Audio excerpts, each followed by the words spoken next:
vous savez, la littérature ne se limite pas au maniement de la langue, mais à la façon dont un écrivain représente le monde. Le jeune homme s'entête à vouloir faire à ce qui se reconnaissent. Bah oui,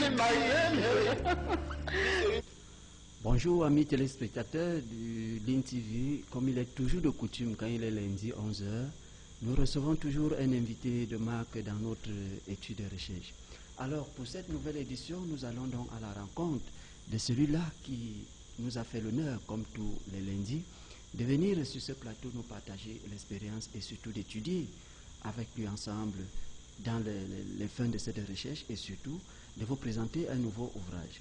Alors, amis téléspectateurs, si nous sommes là, nous parlons de La Voix du Livre. La Voix du Livre est votre émission hebdomadaire qui fait toujours de son mieux pour aller vers ceux-là qui ont du savoir et qui peuvent tout simplement nous partager leur point de vue.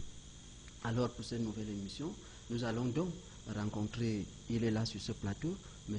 Yuen Aliou, et vous allez comprendre pourquoi, parce que c'est un savant, celui-là qui a fait des recherches, et il a sorti un ouvrage qui s'intitule tout simplement Paix et développement. Le titre en dit long. Paix et développement, vous savez que c'est des mots qui sont chers pour une nation comme la nôtre. Alors pour cette nouvelle édition, dont nous allons tout simplement ensemble voir ce qui se cache derrière. Alors tout simplement pour ébaucher tout simplement de qui il s'agit, alors c'est un monsieur qui a fait beaucoup de choses. Il est tout simplement né en 1965. Et vous allez comprendre qu'avec tout ce temps, jusqu'aujourd'hui, nous sommes en 2017, il est toujours dans des recherches. Alors, s'il a seulement commis un ouvrage, c'est parce qu'il est trop pris. Et il y a beaucoup de choses. Aujourd'hui, il est médiateur de la MID. On a tout simplement, parce qu'avec le temps, quand nous allons dérouler sur ce plateau, nous allons tout simplement savoir qui est M. Aliou. Alors, bonjour M. Aliou. Bonjour M. Richard Ballon. Alors, merci d'être là sur ce plateau. Merci aussi à l'INTV, mon invité. Merci. Alors, nous savons que vous êtes médiateur de la MID. Alors, ce qui nous intéresse aujourd'hui, c'est cet ouvrage que vous avez commis, qui est aussi intéressant.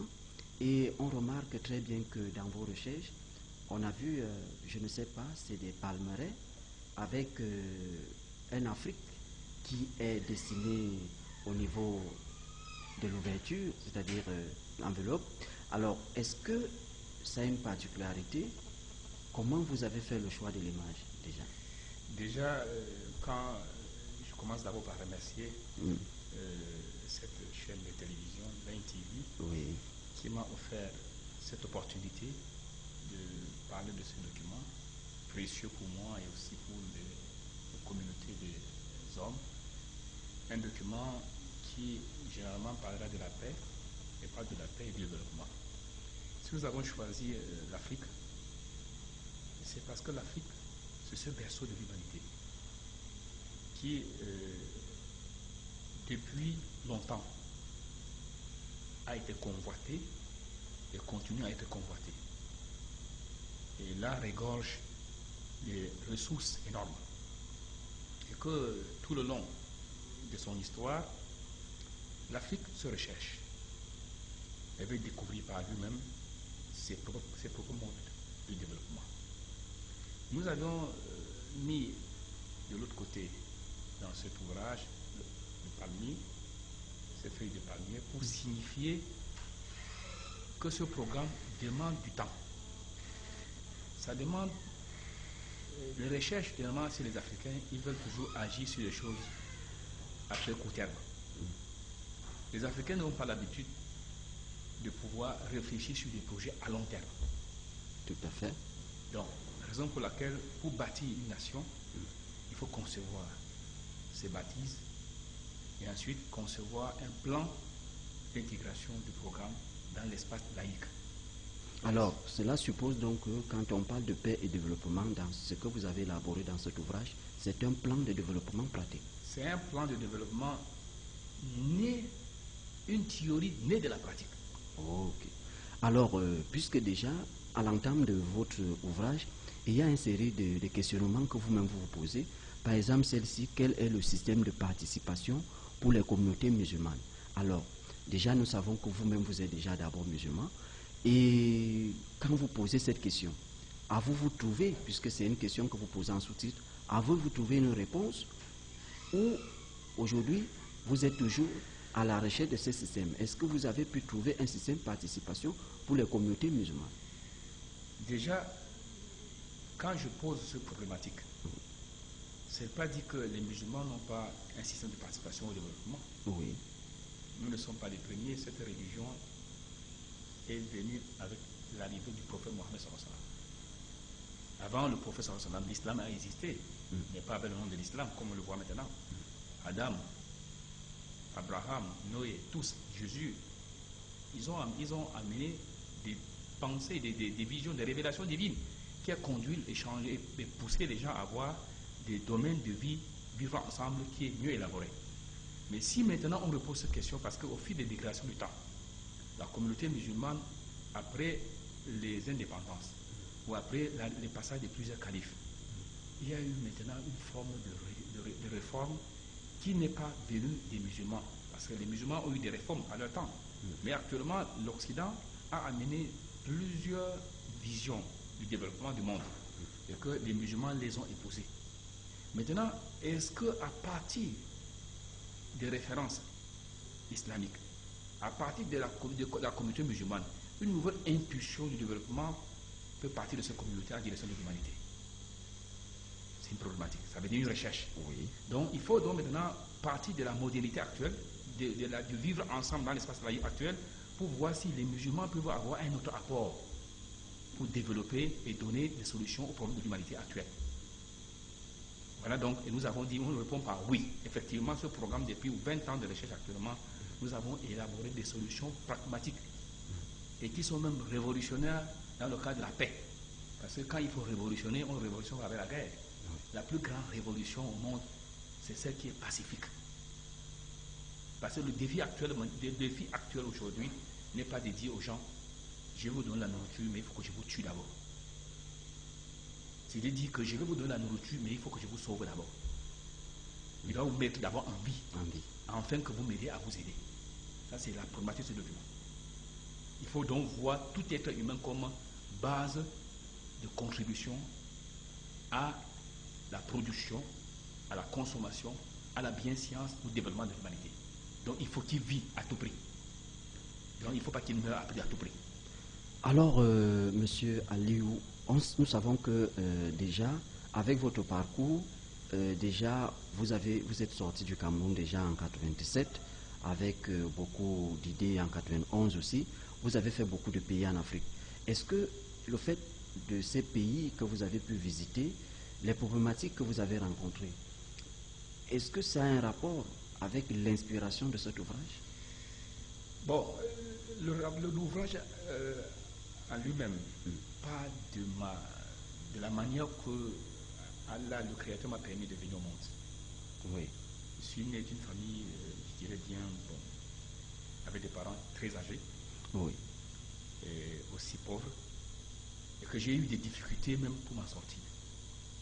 J'ai quitté les banques très tôt, en classe de 3e année de comptable. Oui. Et mes premières activités à Douala, c'était être pousseur. Ensuite, me battre comme ça. Donc, pour que je sois aujourd'hui celui-là, qui est dans le sphère des livres, des écrits, j'ai passé tout de cette année. Donc, j'ai fait beaucoup de parcours tout à fait seul. Et j'ai été amené à me marier tôt, à avoir des enfants tôt, et à pouvoir bâtir une vie pour ces enfants et cette famille avant de sortir pour aller apprendre. Donc, j'ai mené des vies de combat tout seul. Je parlais des fois en route comme ça seul, je réfléchissais seul, je voyais les autres riches, les autres pauvres qui côtoyaient comme ça. Pas d'amis à Douala. Et jusqu'à ce que j'ai commencé à méditer.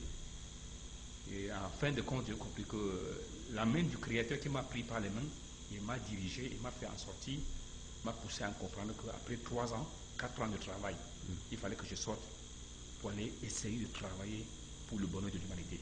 Et j'ai compris que tout ce qu'on peut faire dans la vie, il faut une connaissance. Si tu veux le monde, il faut la connaissance.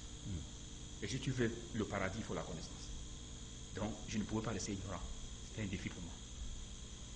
Alors, toujours dans les séries de questions que vous vous êtes posées, il y a une question que vous posez dans votre ouvrage. Vous posez la question de savoir quelles sont les normes, des normes conventionnelles du développement. Alors, est-ce que vous pouvez répondre à cette question aujourd'hui après cette recherche? Bon, non convention de développement, quand je pose cette problématique, c'était pour moi d'abord de partir du fait que je ne suis pas formé dans une école académique. Tout à fait. Donc, je faisais la science de l'observation. Je voulais voir si les gens pouvaient vivre d'une manière désordonnée. Qu'est-ce qui a mis en place tout un système d'organisation au niveau mondial et partout? J'observais le monde. Je lisais beaucoup. Étant même chauffeur commissionnaire à la Cogefa où je travaillais. Donc, j'ai donc posé la question, qu'est-ce qui peut régir le monde? Et pourquoi les gens sont appelés à vivre ensemble? À vivre ensemble, oui. J'ai compris que l'interdépendance dans le domaine de la santé, de l'économie, de la communication, de la sécurité, de la protection sociale, de la recherche. Personne ne pouvait s'isoler dans un monde pour pouvoir vivre seul. Et là, j'ai donné raison à la colonisation. Parce que ces gens-là qui sont venus nous coloniser, ils avaient double objectif. Un, ils recherchaient vraiment leur subsistance, leur s'imposer, mais ils avaient compris que le monde ne pouvait pas vivre isolé.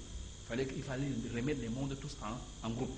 Et c'est pour cela que dès qu'ils ont fini la colonisation, il fallait mettre des institutions comme celui de Bretton Woods, la Banque mondiale, le FMI, des trucs internationaux, il fallait mettre les Nations Unies.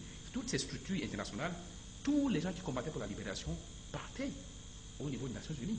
Parce qu'on comprenait que les gens ne pouvaient pas vivre désordonnés et pouvoir maintenant créer une force. Donc dès lors, j'ai compris qu'il fallait que je me pose des questions pour savoir pourquoi, qu'est-ce qui a poussé ces premières personnes à pouvoir développer la coopération internationale. Étant chercheur, sans être étudiant dans une université, il fallait que je réponde à ces questions d'une manière comme un homme ordinaire. Et c'est ainsi que j'ai donc écrit sur les normes. Et à la fin de mes écrits, j'ai essayé de répondre à la préoccupation. Est-ce que comme les conventions étaient élaborées au moment où il y avait les gens qui étaient dans l'obscurité comme les Africains, et les autres qui étaient dans la lumière comme les Européens qui venaient vers eux, est-ce que le temps actuel où nous avons acquis des sciences et des connaissances, est-ce qu'on ne peut pas remettre ces conventions en cause? Et s'il faut les remettre en cause, de quelle façon? De quelle façon, oui. Est-ce qu'il faudrait faire fi à ceux des partenaires historiques qui nous ont aidés, malgré le sang coulé, malgré les difficultés qui ont été menées sur le terrain? Il faut faire fi à tout ce qu'ils ont fait et bâtir une nouvelle stratégie avec les partenaires, des nouveaux partenaires. Moi, j'ai dit dans mon livre, non? Si l'Afrique veut se stabiliser, il faut d'abord mener une médiation par objectif stratégique, une médiation de reconnaissance. Les gens sont morts, même s'ils ne mouraient pas, par la guerre, par la tuerie de l'impérialisme, ils devaient toujours mourir après, quand leur jour devait arriver. Les circonstances du monde ont voulu que ces personnes meurent à travers cette guerre. Donc, un bon humaniste africain ne devait pas être un rancunier pour dire que l'Occident doit payer. Je dis bien l'Occident, il doit juste rectifier le tort, reconnaître ses torts, c'est normal.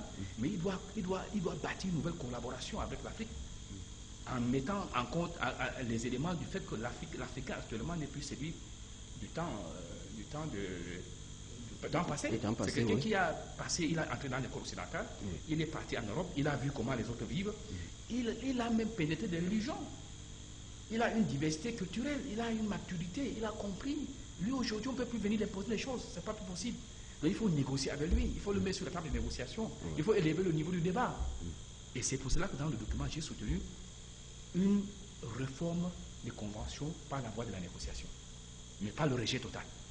Alors, après ces conventions, nous savons qu'il y a une question qui, après tous ces constats que vous avez faits, est-ce qu'aujourd'hui, on peut donc répondre à la question de savoir, est-ce qu'aujourd'hui, l'Afrique tout entière peut parvenir donc à un développement durable? Bon, l'Afrique a des atouts. Oui. Pour un développement durable. C'est-à-dire les Africains, l'Afrique actuellement dans le monde, c'est le continent où il y a une jeunesse dynamique. Et aussi les difficultés que nous avons aujourd'hui. De voir des gens qui viennent de partout, prendre des bois, de l'or, et tout, amener de l'argent, et même les difficultés d'avoir cet argent avec les intérêts qu'on paye en double, a suscité aux étudiants africains à poser des questions clairement pour leur développement. C'est un atout. Parce que personne ne peut se développer sans être en crise. Si l'Occident s'est développé tôt, c'est parce qu'ils ont vécu des difficultés énormes. Tout à fait. Nous aussi, nous sommes en crise, et cette crise nous pousse directement à la recherche. Et c'est pour cela qu'actuellement, nous sommes en train de proposer à l'Afrique des modèles de développement plus cohérents, mais qui est celle de la reconnaissance du bienfait des autres, malgré les crimes qui nous ont opposés. Et qui est celle de la négociation, qui essaie d'amener tout le monde au même table, et qui est celle même de l'humanisme, qui est africain. L'Africain, naturellement, n'est pas celui-là qui fait la haine avec les gens. L'Africain est hospitalier, l'Africain accueille tout le monde, l'Africain accepte tout le monde. L'Africain est celui qui pousse les gens à savoir que l'homme est un. L'homme n'est pas la couleur. L'homme n'est pas la tribu. L'homme, c'est le fils d'Adam, un seul être qui est venu. Donc, si tu aides un être humain, soit-il occidental, ou soit-il rouge ou blanc ou arabe ou juif, quoi que ce soit, c'est l'être humain et tu as affaire avec son créateur, le créateur qui l'a créé. C'est comme ça que l'Africain comprend les choses. Donc on n'a pas de haine envers des tribus, envers des nations. Et il faut le commencer en Afrique. D'abord, et à l'intérieur des pays africains, il faut voir, donc maintenant nous avons un problème de tribalisme qui existe, il faut travailler sur ça. Et ensuite, il faut résoudre également les problèmes de racisme et aussi de charisme. Il faut empêcher que les idéologies qui aujourd'hui, c'est vrai qu'on passe souvent des idéologies d'origine extérieure, je dis non. Les idéologies viennent du créateur. Les gens disent que l'Afrique doit avoir ses propres idéologies, ne doit pas prendre son Occident. Mais il y a un créateur pour tout le monde entier. Que ce soit le blanc, Jésus qui a reçu la révélation, qui est israélien, ou Mohamed qui a reçu la révélation, qui est musulman, vous n'allez pas imposer à Dieu à vous donner un prophète africain. Ce serait insensé. Je dis à Dieu qu'on n'est pas d'accord parce que tu as envoyé aux autres. Oui. Dieu a donné des prophètes dans des milieux où il a voulu. Mais à nous maintenant de voir si ces prophètes, ce qu'ils amènent, est cohérent à la raison, peut sauver l'Afrique, peut aider l'Afrique, on adopte. On n'a pas de problème. Après tout, nous sommes venus dans ce monde-ci pour partir. On a besoin de modèles qui fonctionnent bien. On n'a pas besoin de rejet. Que lorsqu'un n'est pas africain, on ne peut pas l'apprendre. On ne peut pas l'apprendre. Cette conception est erronée déjà. Ce n'est même pas scientifique. Moi, je le dis souvent comme ça, ce n'est pas scientifique que les gens croient que pour se développer en Afrique, il faut rejeter totalement les idées qui viennent des autres. Ça, la raison n'accepte même pas. Vu que nous sommes intégrés dans un monde de partage. De partage. Et on n'a pas de frontières. Les frontières, le monde est transversal. Nous avons maintenant la technologie on nous envoie de partout le monde entier toutes les idées. Donc l'Afrique doit avoir la capacité de pouvoir se savoir intégrer et se faire intégrer. Alors, nous savons que ce que vous êtes en train d'expliquer, je crois que la plupart de nombreux téléspectateurs vous comprennent, ils ont déjà un niveau élevé parce que là, vous avez évoqué effectivement cette sens de responsabilité qui est la conscience africaine. Et de deux, vous avez parlé justement de cet esprit de pouvoir concevoir et de comprendre les concepts qui viennent.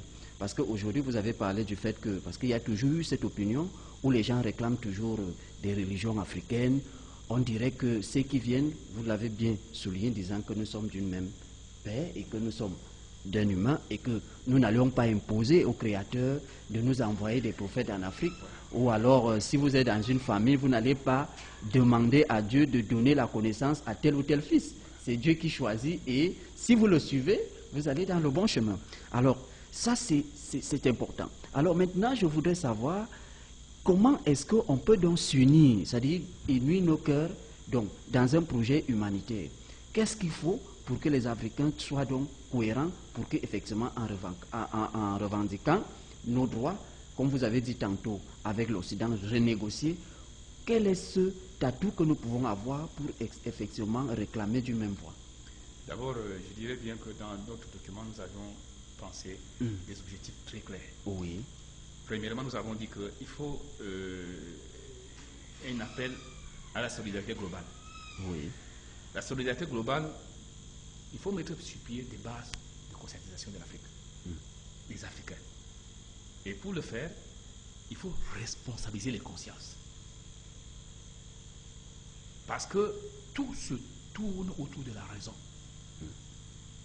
Et tout tourne autour du discernement objectif. Tout tourne autour de la compréhension de ce qu'on est et de ce qu'on peut dans un environnement qui, des fois, nous est favorable ou défavorable. Tout tourne également de ce qu'on cherche. Parce que l'intégration ici, à tous les niveaux, c'est des concepts humanitaires sains. S'il n'y a pas de concepts humanitaires sains, ça veut dire que la propriété du cœur, je veux du bien pour l'autre, sans rien attendre. Ce sont des concepts humanitaires sains. Parce que nous, aujourd'hui, les gens veulent pouvoir poser des questions à savoir, je gagne quoi? Mais ils ne posent pas de questions, je contribue à quoi? Le concept humanitaire sain que l'Afrique peut promouvoir aujourd'hui, c'est commencer toujours par dire que, avant que je revendique mes droits, j'ai fait mes devoirs.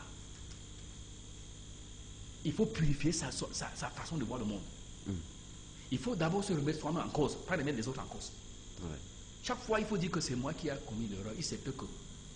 Il faut que notre conception de la vie nous permette d'être capables de savoir que nous avions des gens devant nous qui ont leur manière de penser et qui ont le droit de penser comme ça. Et que nous sommes dans un monde multicolore dans les idées et que nous devons les accepter telles qu'elles sont.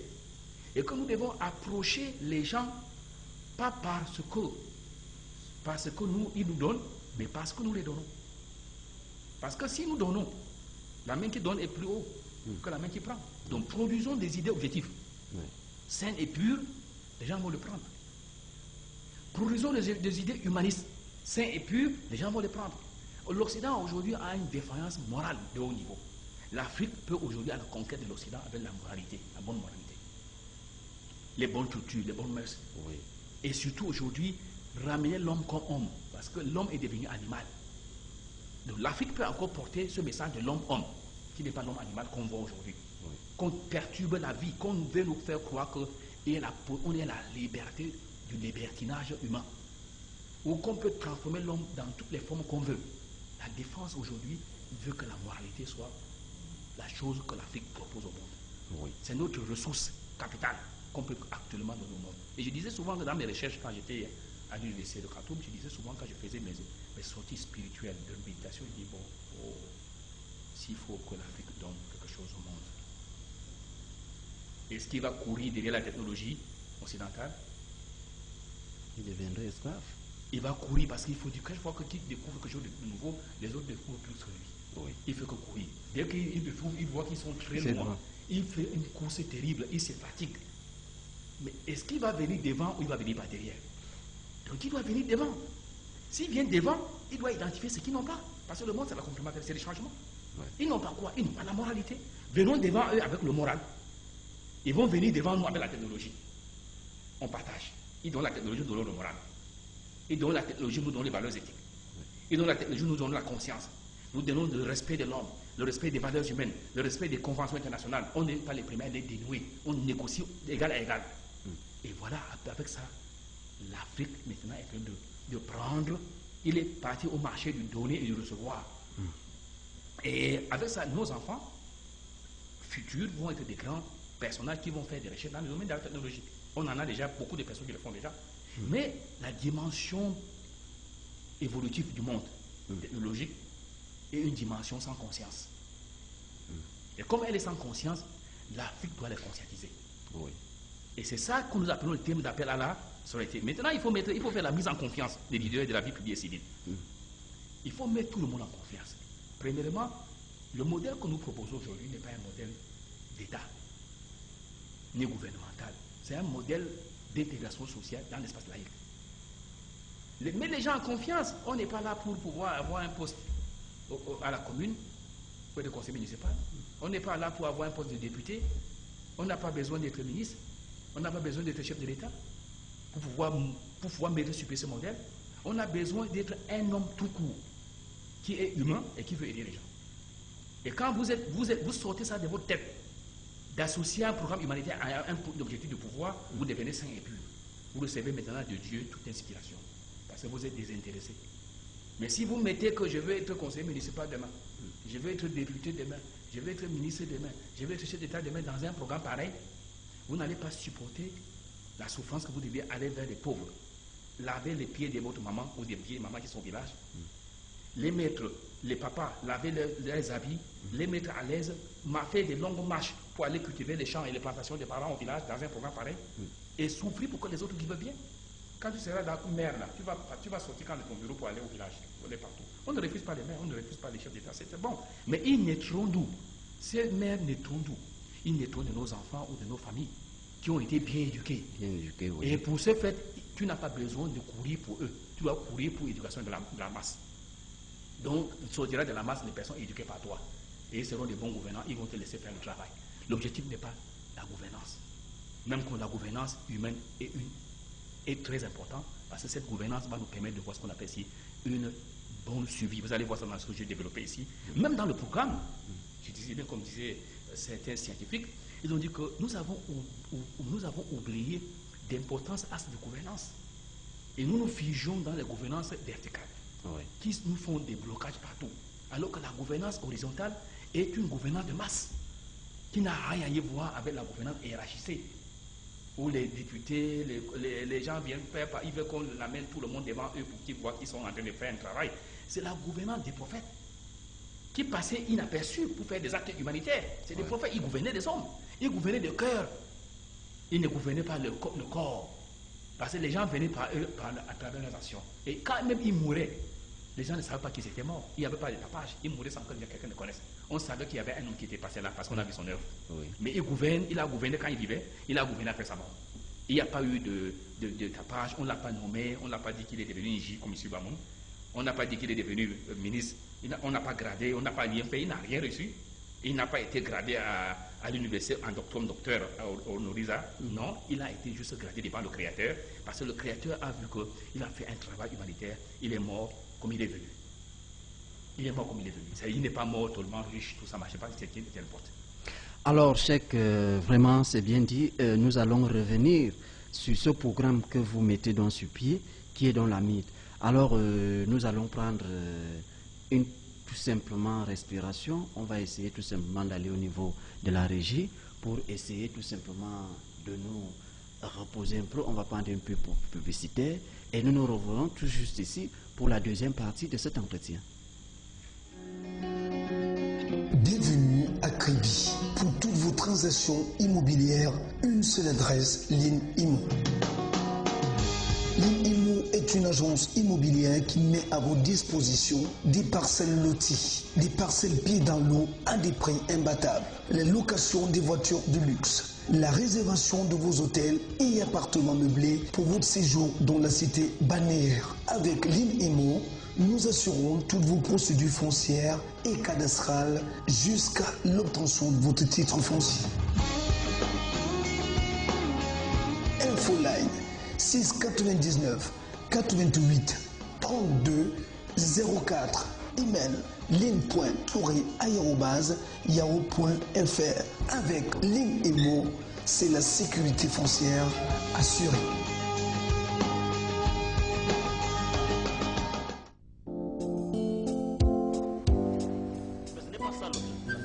La science construit notre savoir-faire. Vous savez, la littérature ne se limite pas au maniement de la langue, mais à la façon dont un écrivain représente le monde. Le jeune homme Alors, mesdames, messieurs, nous sommes toujours accompagnés de M. Alirou Le Cheikh, qui nous fait l'honneur d'être sur ce plateau avec ses idées novatrices qui vont nous apporter autant de souffle qu'ici à l'intérieur du pays et aussi à beaucoup de nations. Alors, je sais que le Cheikh, aujourd'hui vous êtes médiateur de la MID. Alors nous savons très bien que, comme nous l'avons vu, la MID, c'est la médiation islamique pour le développement. Je crois que c'est un projet qui est né après la sortie de votre ouvrage, qui est étant un ouvrage très riche. Alors, avant qu'on aborde vraiment en profondeur ce programme humanitaire que vous apportez, je voudrais juste vous poser la question. Alors, vous avez développé certaines questions tout à l'heure concernant justement la manière à laquelle les gens doivent être conscients, avoir une idée d'apporter et non de recevoir. C'est cette idée qui fait donc que vous devenez pur. Et en cela, je crois que vos doigts viendront seuls. Et ici, quelles sont des solutions structurelles? Parce que je voudrais qu'en abordant des solutions structurelles, que nous tombons directement dans votre programme, la MID que vous avez, vous êtes leader aujourd'hui.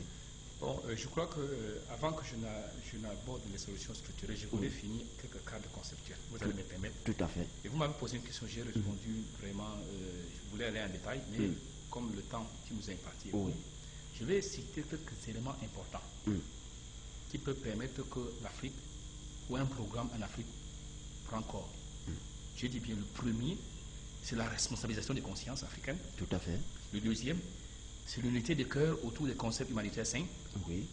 Le troisième, c'est la mise en confiance des leaders de la vie publique et civile. Le quatrième, c'est l'abolition des discriminations liées aux origines. Le cinquième, c'est l'institution d'un système de structuration et de gestion basé sur les notions suivantes. Premièrement, les prévisions et la planification. Oui. La décentralisation et la complémentarité. Le volontariat et le bénévolat. L'implication par famille et par localité. Le parrainage, le partenariat et le jumelage. et une synergie d'action des élites extérieures. Oui. Si nous avions ça dans un programme de développement, vous allez voir que l'Afrique, à partir de sa base, va être structurée par son élite. Et l'État maintenant ne souffrira plus des mots aujourd'hui qu'on entend par grève de gauche à droite. Oui. Parce que l'État est régulateur. Les gens disent qu'on grève contre l'État. L'État, ça ne marche pas. Si c'est là. L'État, c'est qui? C'est toi. C'est ta famille qui est l'État. Qu'est-ce que ta famille a fait? Si ton père sort contre toi, si les enfants sont contre le père, qu'est-ce qui va se passer dans la famille? C'est un des autres. Les enfants disent que le père, s'il n'est pas normal, on doit sortir contre lui. Il n'a pas donné la nourriture, il n'a pas fait cela. Mais prends l'État comme ton père avec ses familles. Tu sors contre lui. Pourquoi? Le père, quand les enfants ont faim, le père s'assoit avec les enfants sur la même table. Ils réfléchissent, ils disent que vous, les enfants, vous avez apporté quoi pour que moi qui est vieux là, que je vous aide? On dit non, toi le vieux là, c'est toi qui as un problème. Et il dit que mais vous êtes plus nombreux que moi, je suis seul. C'est vous qui êtes le problème. Mais si vous vous êtes organisé en tant que famille autour de ma personne, qui est le chef de l'État, de la famille, j'aurais réussi. Mais si vous êtes désordonné, vous vous déchirez, toi l'enfant tu déchires avec l'autre, je vous arrange, vous n'acceptez pas. Je vous mets à ça, vous refusez. Je mets un programme, vous volez. Moi je suis le père, je vais faire quoi? Nos gouvernements en Afrique sont à l'image de nos familles. Nous faisons des revendications erronées. Personne n'a jamais demandé que qu'est-ce que j'ai fait dans ma famille, oui. Qu'est-ce que j'ai fait dans mon quartier, qu'est-ce que j'ai fait dans ma commune, qu'est-ce que j'ai fait dans mon département. On demande toujours la macrostructure qui est même difficile et lourde à gérer. Or que si ces microstructures de base étaient bien gérées, d'une manière décentralisée, d'une manière avec complémentarité avec le sommet, le gouvernement ne devait que faire que la régulation. Ouais. Ce n'est pas l'État à employer. L'État, les gens même qui passent au gouvernement pour se faire employer, c'est des sacerdoces. Si tu veux être riche, ce n'est pas par le travail d'un concours que tu seras riche. Si tu veux être riche, va dans le privé. Mais les mécanismes structurels qui te permettent d'avoir de l'argent licitement, que de t'asseoir dans un bureau, tu voles de l'argent de gauche à droite. Après, tu dis qu'on n'a pas fait des concours, on n'a pas fait ceci, cela, parce que tu veux le concours de douane. Là-bas, il y a trop de vols. Oui. Tu veux le concours de la police parce qu'il y a beaucoup de vols là-bas. Tu veux le concours de la médecine parce que tu vas créer des choses à côté. Ça, c'est l'image de l'Afrique. Avoir les concours dans les endroits où l'argent illicite entre beaucoup. Il ne réfléchit pas sur des projets économiques que je dois sortir de l'île, je dois aller à l'université prendre option management des entreprises et je crée mon entreprise. Je prends l'option que je serai un économiste, je crée des systèmes économiques. Je prends l'option dans des activités que, d'une manière indépendante, ils peuvent constituer en groupe et mettre sur pied des stratégies. Voilà donc cette vision de la médiation pour le développement qui cadre maintenant avec la révolution pacifique mondiale. Qui veut que les personnes changent leur comportement pour être des vrais révolutionnaires que de faire des revendications hypocrites. Qui sont des revendications parce qu'ils veulent placer leur propre personne devant et ils utilisent la masse contre les gouvernements. C'est pas normal. Alors, durant ce processus de création de ce concept, alors nous savons quand même que aujourd'hui, est-ce que avec ces concepts équitables du financement, que vous avez parlé des microcrédits, est-ce qu'aujourd'hui, un microcrédit est-il un instrument de développement? Est-ce que vous pensez qu'aujourd'hui, avec la stratégie que le gouvernement a adoptée pour effectivement apporter ce développement, est-ce que vous pensez aujourd'hui que c'est une stratégie qui peut véritablement pousser au développement? Je dis bien que le microcrédit, dans ce qu'on appelle micro, il y a à côté d'elle le macro. Oui. Parce que les micros sont plusieurs ensembles qui se mettent en place et il faut qu'ils soient structurés et qu'on met en place tout un système de cautionnement mutuel. Parce qu'aujourd'hui, les microcrédits ne marchent pas en Afrique. Pourquoi? Actuellement, ça finance l'économie, mais ça asphyxie aussi l'économie. Vu que ce n'est pas géré avec les normes. Nous, au niveau de la médiation, nous avons mis sur place 5 grands axes qui permettra au microcrédit de prendre corps et se structurer de manière à défendre l'intérêt collectif de toutes les parties prises de ce projet. Et nous mettons les microcrédits comme des formes de structuration du groupe autour des projets des entreprises solidaires. Parce que la finance éthique solidaire islamique que nous faisons la promotion ici, c'est une finance directe, tangible. Ce n'est pas des prêts qu'on donne et qu'on ne peut pas surveiller les prêts. Notre concept de développement veut que le riche donne la garantie. pas que le pauvre donne la garantie. La garantie. C'est ça le Puisqu'on problème. sait qu'avec les Actuellement, on microcrédits, demande la garantie pour avoir de l'argent. Pour avoir de l'argent. Donc maintenant, qui doit fournir la garantie? Et celui qui est faible qui fournit la garantie, il va trouver la garantie là où? La garantie sera la maison qui va donner. C'est tout ce qu'il détient en main. Et comme il n'a pas l'autre garantie technique pour bien gérer le crédit, qu'est-ce qui va se passer? Sa maison va partir. Oui, Il a la garantie matérielle. Foncier va partir. Il a la garantie matérielle, mais il n'a pas la garantie technique. Il n'a pas une bonne gestion. Il n'a pas un bon suivi. Il n'est pas capable de. Il a besoin de l'argent parce que d'abord, il n'a pas la garantie même morale ni structurelle. Parce que l'argent va aller directement pour le mariage, pour la famille, pour les problèmes de deuil. Et la maison va partir. Et le banquier a déjà pris le titre foncier. Il n'attend que ça pour ramasser ça veut dire qu'ainsi, le microcrédit, ça fait un problème. Oui. Et maintenant, si les gens disent qu'on peut donner ce microcrédit sans garantie, est-ce qu'avec les intérêts qui sont énormes, quand chaque mois on prélève 10%, après à la fin on se retrouve avec 100% d'intérêt après un an, est-ce que c'est vraiment un truc de résoudre le problème? Donc, ici, qu'est-ce que nous avons mis en place? Nous avons mis en place 5 concepts de financement. Le premier concept, ce sont les dépôts risques à profit social. Ça veut dire quoi? Ça veut dire que la garantie en elle-même doit être prise en charge par le pauvre, pas le riche. C'est-à-dire c'est lui qui aide, c'est lui qui donne aussi la garantie. Qui met sur pied un système de cautionnement mutuel pour que le pauvre profite de cela pour bien rembourser son argent. Donc, il doit normalement donner ce qu'on appelle en islam la sadaka. Oui. Parce que de la sadaka sort de la richesse. Oui. C'est sadaka qui donne là, il donne une créance, il donne une dette, il donne une charité. Et il vise la face du créateur avec ça. Mais en fait, le créateur a pris cet argent pour faire quoi? Pour assurer les risques. La sadaka assure le risque de santé, le risque de gestion, le risque d'incompréhension dans le système politique, le risque à tous les niveaux. Et la bénédiction divine que ça attire sur l'espace financier. Ouais. Et donc c'est pour cela que ces sadaka, lorsqu'elle se constitue, comme c'est un don, c'est un don qu'on remet à un groupe de personnes qu'on met en place pour assurer et garantir les crédits qu'on donne aux pauvres. Et déjà, on a donné sadaka en groupe de 5 ou de 10. Si la sadaka est 5 000 francs pour un mort, parce que la sadaka, généralement, c'est pas objectif. Je donne la sadaka pourquoi?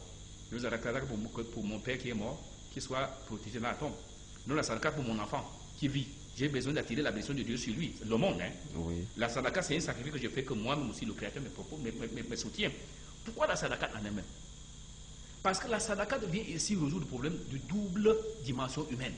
L'homme est en même temps esprit et chair. Le côté spirituel de l'homme est attaché à son créateur qui doit être nourri spirituellement. Et dans la sadaka, maintenant, une sorte de bénédiction qui chasse le diable dans le côté spirituel. Parce que c'est que le créateur qui peut chasser le diable. Le diable est invisible. Et c'est lui qui le maîtrise, c'est son créateur.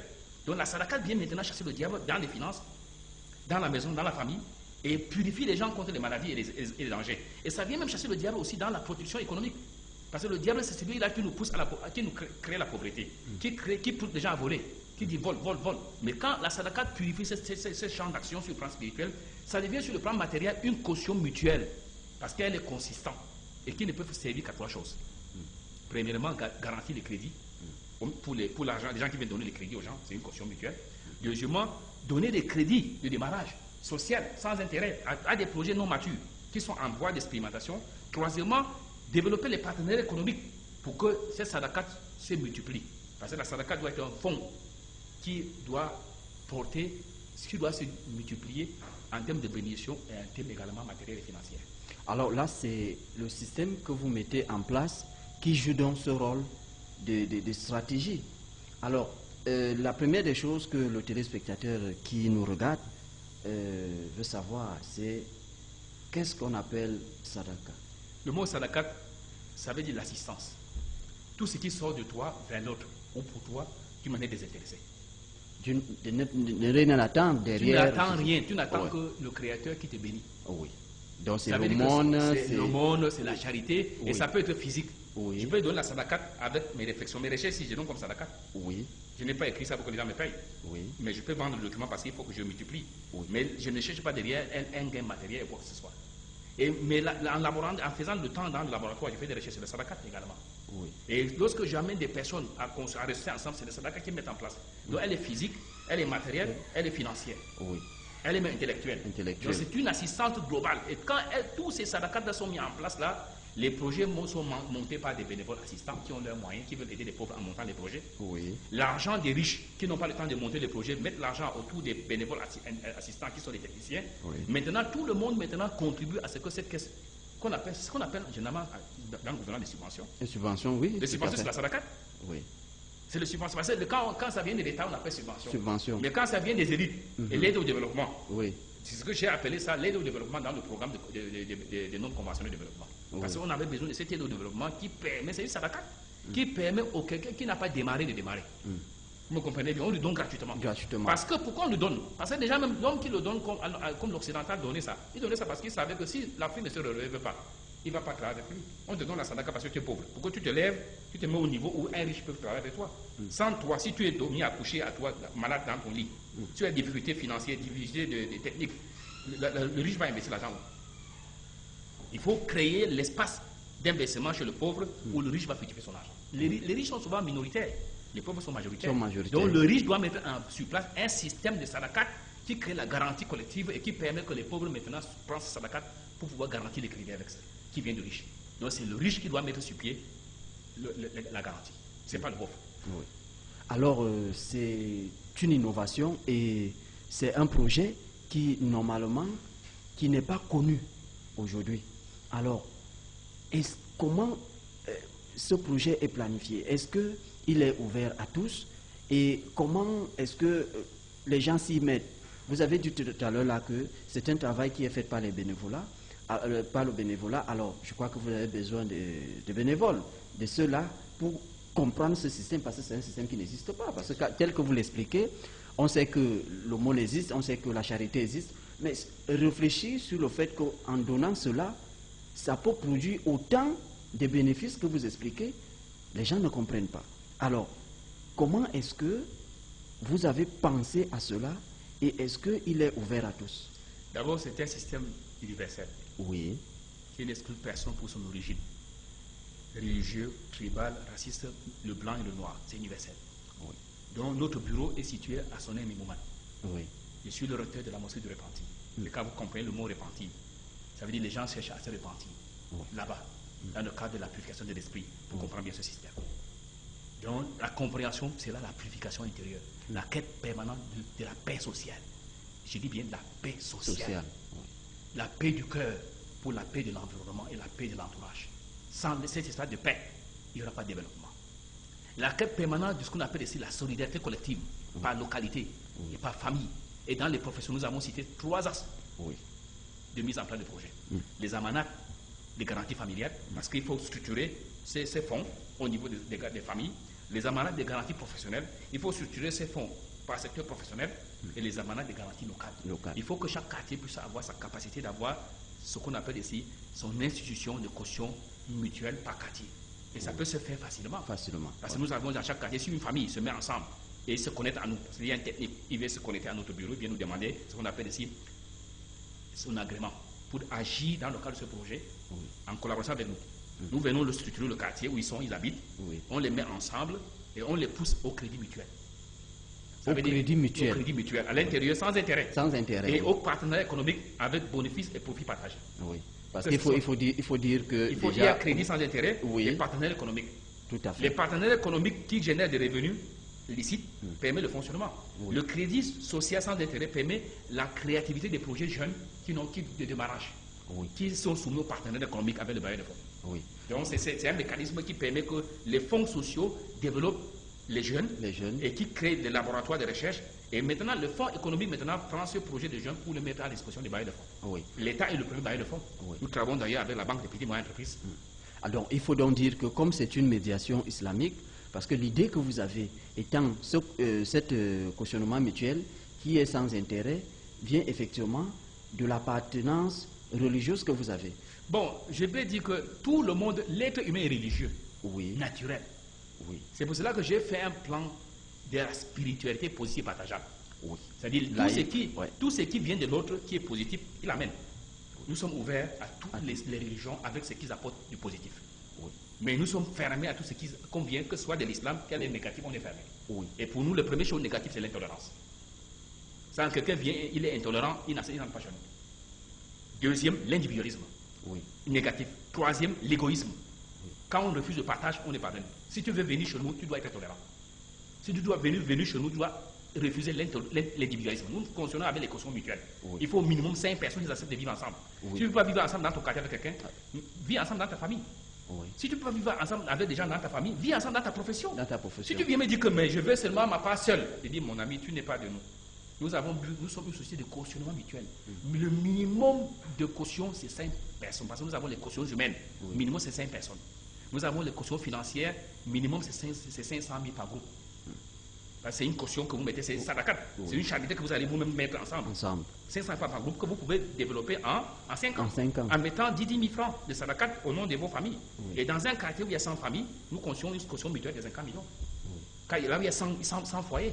Et ce quartier maintenant est connecté au crédit sans intérêt à hauteur de 10 fois le montant déposé dans chaque quartier. C'est-à-dire comme si vous avez 50 ménages qui contribuent à hauteur de 500 000 francs par ménage, que nous élaborons un plan de développement par ménage pour 5 ans. Ça fait que ce ménage, on va l'amener avec des techniques que nous mettons en place à arriver en 5 ans à intégrer ses enfants, ses frères, tout le monde dans une cautionnement mutuelle par famille. Et quand il y a 100 ménages, ça nous fait 50 millions par quartier. Donc, imaginez Yaoundé, que chaque quartier a une banque, a une société de cautionnement mutuel qui monte ces projets.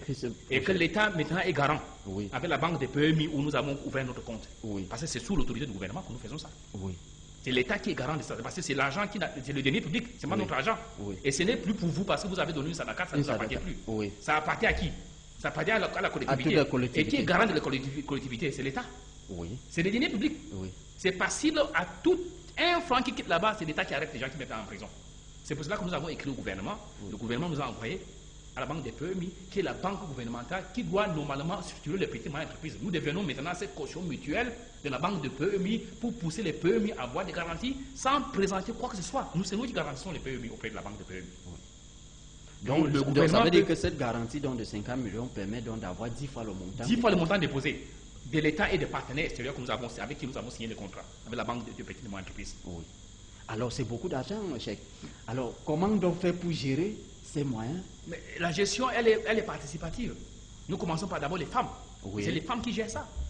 À l'intérieur des familles, une femme qui est avec son mari, tous les groupes là, c'est eux qui souffrent les premiers. Laissez les hommes, et ils ont besoin de microcrédits, c'est eux qui souffrent. Nous voulons que les femmes viennent en masse se faire former. Et ensuite, c'est les jeunes qui doivent faire ça. Les universités doivent venir à ce programme parce que nous avons des animateurs par université. Ces universitaires qui ont un plan de carrière à long terme, ils se font former, ils gèrent cet argent. Et nous avons aussi des fonctionnaires qui veulent aller en retraite, qui ont tout perdu parce qu'ils n'ont pas épargné. Ils épargnent chez nous en 5 ans.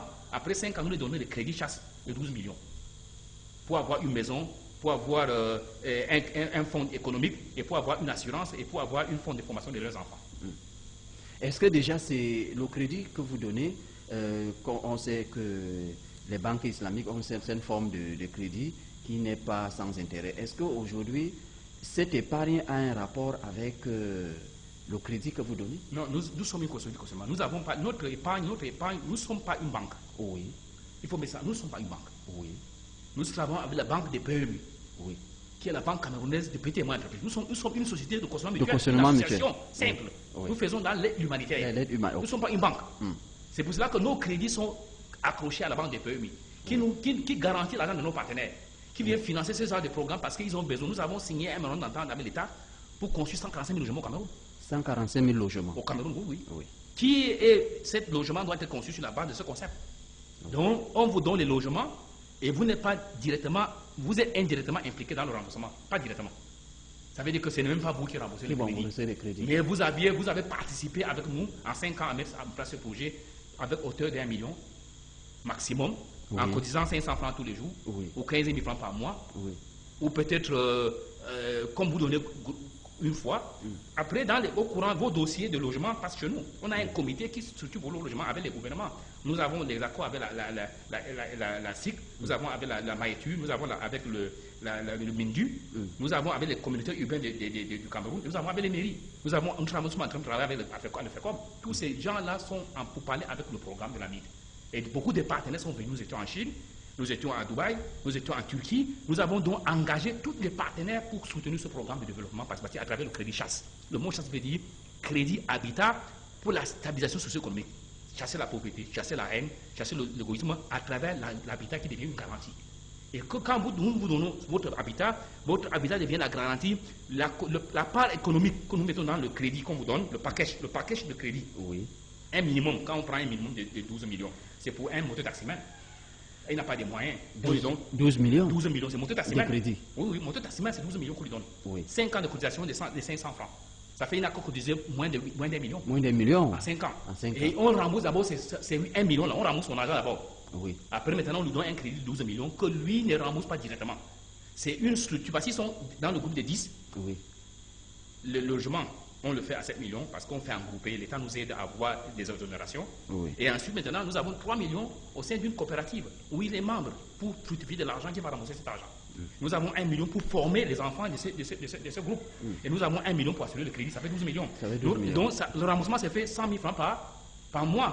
Par mois, et ça fait 1 200 000 par an. Et en 10 ans, on a remboursé tout le crédit. Oui. Ça fait 12 millions. Donc c'est 10 ans. Donc le crédit que nous avons signé avec nos partenaires, ils nous donnent les fonds pour 10 ans.